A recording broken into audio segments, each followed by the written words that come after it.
علی یا علی علی یا علی ادركني يا أبا الحسن يا علي يا علي يا علي يا علي يا علي. دیکھیے اب ایک بس جلدی جلدی اس بات کو اور مکمل کر دیا جائے کہ اس دن کرنا کیا. دیکھیے خوشی کا دن ہے، ہر وہ کام اس دن آپ کو کرنا ہے جس کا شریعت میں اجازت دی گئی ہو، جس کی انسانی ضمیر بھی اجازت دی. ایسا کوئی بھی پروگرام جس میں انحراف ہو، جو یا ابھی یا آئندہ کبھی شریعت سے متصادم ہونے والا، اس کام کو روک دینا. کچھ ہی سال پہلے اسی شہر کراچی میں 3 شعبان ایک شیعہ مومن کے علاقے سے ملحقہ ایک جگہ پر باقاعدہ 3 شعبان کو جشن کے موقع پر بعض حضرات نے ایک سازش کے تحت ایک رقاصہ و گلوکارہ کو اس پروگرام کے اندر جو بلایا گیا، اور آج کل خاص طور پہ قوال کو ہر جگہ انٹری کروائی جاتی ہے ان کی. تو بہرحال اب دیکھیے لیکن کیا کیا کہ اس علاقے کے لوگوں نے ایک براہ راست امر بالمعروف اور نہی عن المنکر کیا، اس بات کو پریشر دے کے رکوا دیا پہلے مرحلے میں. ایک آدھ دفعہ بھی ایسے پروگرام ہو جائے تو بعد میں باطل اتنا مضبوط ہو جاتا ہے وہ کھڑا نہیں جا سکتا اس کو. تو بہرحال اب خاص طور پر یہاں کہوں کہ یہاں بزرگوں کی ذمہ داری زیادہ ہے. بزرگ سارے اس معاملے میں پیچھے ہو جاتے ہیں، جوانوں کو آگے کر دیتے. جوانوں کا خون ذرا گرم ہوتا ہے، تیز ہوتا ہے، فتنے فساد کی نوبت آتی ہے.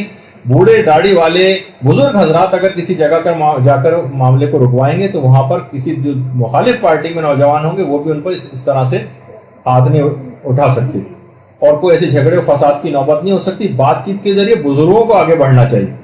تو بہرحال اب دیکھیے جس خطبہ غدیر سے ملحقہ رسول نے امر و نہی کی اتنی تاکید کی، یہ کیسے ممکن ہے کہ اسی دن ان کے اس حکم کو فراموش کر دیا جائے؟ تو دیکھیے نہ تو ان جو بھی تقریبات اس سلسلے میں ہوں 18 ذی الحجہ کے ذیل میں یا کسی بھی جشن کے پروگرام میں، نہ اس میں کوئی حرام ہو نہ کوئی مکروہ ہو، اور ایسا بھی کوئی مباح نہ ہو جو کل کسی فتنے اور فساد کا سبب بن جائے یا کسی حرام کام کا پیش خیمہ بن جائے. اس کو بھی احساس کرنا. اچھا اب کریں کیا؟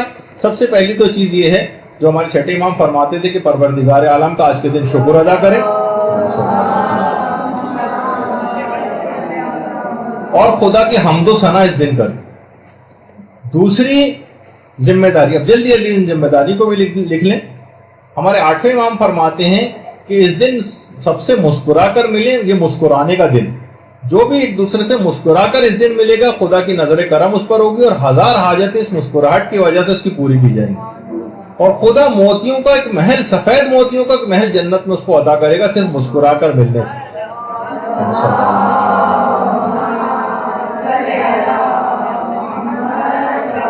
اچھا اس دن کو عید کے دن کے طور پر بھی منانے کی بڑی تاکید آئی.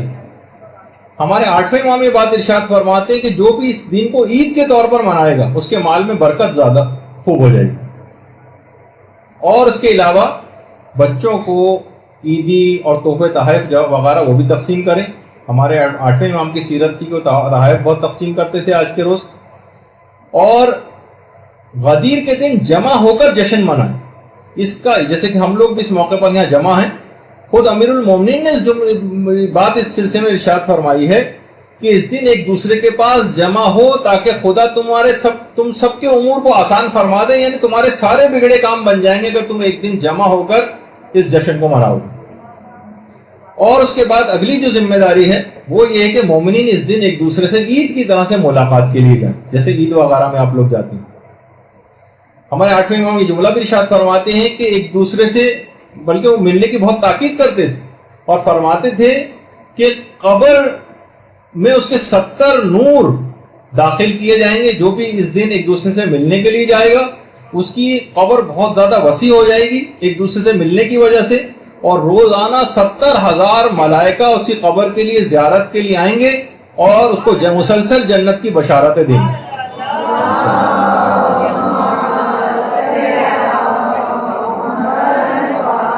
علماء اور مراجع ایک دوسرے سے ملاقات کے لیے جاتے ہیں. یہ آیت اللہ جعفر سبحانی ہے جو آیت اللہ شیخ جواد تبریزی سے ملاقات کے لیے پہنچے. اچھا اسی طرح سے اس دن زیارت امیر المومنین کی بڑی تاکید ہے. اس دن زیارت امیر المومنین ضرور پڑھی جائے. جو ان کی قبر مبارک پہ براہ راست جا سکے وہ وہاں جا کر اس زیارت کو انجام دے. اور جو وہاں نہیں پہنچ سکتا وہ اپنے وطن میں بھی رہ کر اس زیارت کو پڑھ سکتا ہے، اور خاص طور پر زیارت امین اللہ کی بھی خاص طور پر بڑی تاکید آئی. اور روایت میں کہ 60 سال کے گناہ اس کے معاف ہو جاتے ہیں. اور ہمارے 8ویں امام نے تو اتنا زیادہ اس کا ثواب بتایا اس دن کا کہ اس دن یعنی جتنے شب قدر میں اور جتنے پورے رمضان میں اور جتنے شب عید میں لوگ آتش جہنم سے آزاد کیے جاتے ہیں اس سے دگنے عید غدیر کے دن لوگ آتش جہنم سے آزاد کیے جاتے ہیں.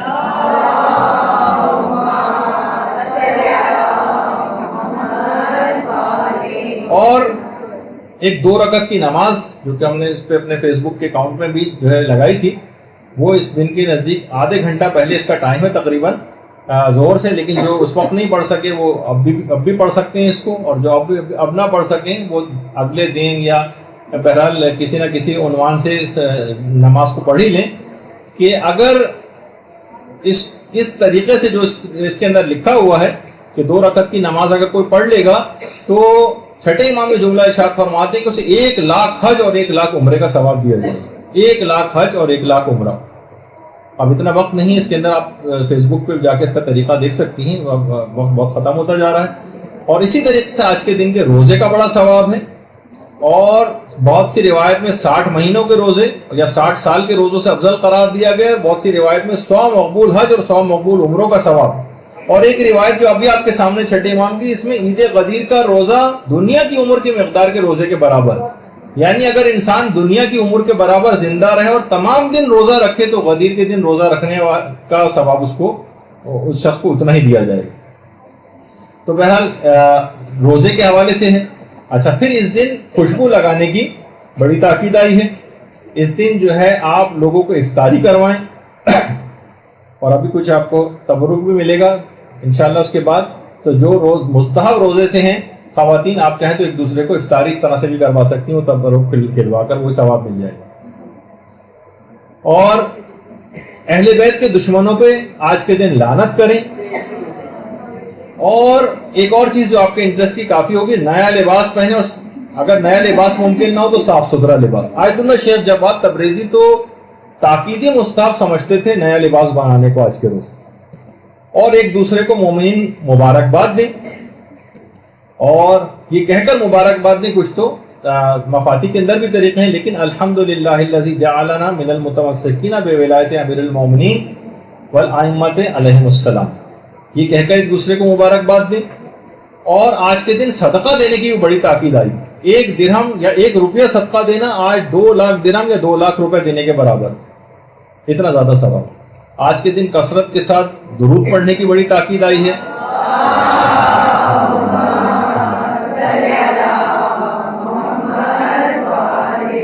مومنین کو کھانا کھلانے کی بہت تاکید آئی ہے. اور 8ویں امام تو یہاں تک فرماتے ہیں کہ آج کے دن کسی کو اگر آپ نے کھانا کھلایا تو ایسا ہی ہے جیسے تمام انبیاء اور تمام صدیقین کو کھانا کھلایا. اور بہت سی روایات میں غسل کرنے کے متعلق بھی کہا گیا ہے، اور خاص طور پر اپنے اہل و عیال مومنین کے حاجت روائی کے بھی متعلق کہ مومنین کی انسان آج کے دن حاجت روائی کرے. اور دوسروں کی غلطیوں سے چشم پوشی اور درگزر آج کے دن خاص طور پر کریں، اور دوسروں کے ساتھ نیکی اور احسان کے ساتھ پیش آئیں، اور اپنے اہل و عیال پر زیادہ خرچ کریں. اس کے مال میں 8ویں امام فرماتے ہیں کہ بہت زیادہ وسعت بھی آ جائے گی. اور تحفے دینے میں خاص طور پہ وہ تحفے جو ہمارے 8ویں امام بھجوایا کرتے تھے اپنے خاص اصحاب کو، ان میں نئے کپڑے ہوتے تھے، جوتے ہوتے تھے اور انگوٹھیاں ہوتی تھیں، یہ بھجواتے تھے. اور اس سلسلے میں بڑے پیمانے پر بھی پروگرامز کرنے چاہیے. باقاعدہ ایسے سیمینار ہوں، ایران میں تو ہوتے ہیں، یہاں پہ بھی زیادہ ہونے چاہیے. ایسے ورکشاپس ہوں، ایسے علماء کے خطابات ہوں کہ جو کہ عام طور پر ان جگہوں پر ہوتے ہیں. اور کچھ والدین کے لحاظ سے بھی ذمہ داریاں ہیں کہ کم سے کم مائیں اس دن اچھا سا کھانا جسے بچے اور گھر والے شوق سے کھائیں، ایسے کھانوں پکا کے رکھیں تاکہ ان کو خوشی کا ایک احساس ہو. اور گھر کی تزئین و آرائش کے لحاظ سے بھی آج کی خصوصیت کہ گھر کو اپنے آرائش دیں تاکہ پتہ چلے کہ آج عید غدیر کا دن. اسی طرح سے بچوں کو خاص طور پر تیار کرنا، ان کو اچھا لباس پہنانا. بچوں کے سلسلے میں ایک ذمہ داری اور ہے کہ مثلاً ان کی کوئی ڈیوٹی لگائیں کہ وہ احادیث سنائیں, کوئی تقریری ان کا جو ہے مقابلہ جو ہے وہ کروا دیں, کچھ قصیدے ان سے پڑھوائیں, کچھ ان کو انعامات دیں, اور بچوں کی شرارتوں وغیرہ سے درگزر کریں, شرارتوں سے درگزر کریں تاکہ عید کی خوشی کا احساس ان میں باقی رہے. کیونکہ یہ اس ماننے والے کا دن آپ منا رہے ہیں کہ جب ابن ملجم کو لوگوں نے رسیوں سے باندھ دیا تھا تو اسی علی نے کہا تھا کہ اس کی گرفت کو ہلکی کرو, دیکھتے نہیں کہ رسی اس کی کھال کاٹنے کو اور وہ تکلیف میں ہے.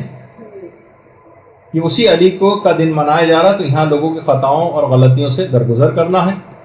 اور استاد اور معلم کے لحاظ سے بھی اس سلسلے میں ذمہ داریاں ہیں. اس موضوع پر خوش قسمتی سے یہاں تو کلاس ہی منعقد ہو گئی کہ اس سلسلے میں ضرور اس موضوع کی مناسبت سے جہاں جہاں استاد اور معلم وہ خطابات کریں. اس میں بچوں کے لحاظ سے بھی یہ ہے کہ ان کو بریفنگ دی جائے, اس دن کی اہمیت بتائی جائے, فضیلت بتائی جائے, فائدے, اعمال, تحریری و تقریری یا خطاطی وغیرہ کے مقابلے اس دن باقاعدہ جو ہے بچوں کے کروائے جائیں تاکہ احساس رہے ان. اس کے علاوہ کوئی پروگرام بھی ہو سکتے ہیں, منقبت وغیرہ, قصیدہ خوانی بھی ہو سکتی ہے, تبرک بھی تقسیم کروائیں, اور اس طرح سے مختلف اور ایک عقد اخوت جو کہ مفاتی کے اندر بھی لکھا ہوا ہے کہ ایک دوسرے کے ہاتھ پر ہاتھ رکھ کے باقاعدہ دعا پڑھی جائے, جس کا نتیجہ یہ ہے کہ جب تک میں جنت میں داخل نہیں ہوں گا جب تک کہ تمہیں اپنے ساتھ نہ لے لوں گا, اور میں اپنے آج سے تم پر تمام اپنے حقوق کو معاف کرتا ہوں سوائے ملاقات کے, دعا کے اور شفاعت کے. ان تین حق میرے ذمہ میں نے تمہارے ذمہ رکھے, باقی سارے حقوق میں معاف کرتا ہوں. برحمتك يا أرحم الراحمين وصلى الله على محمد وآله الطاهرين.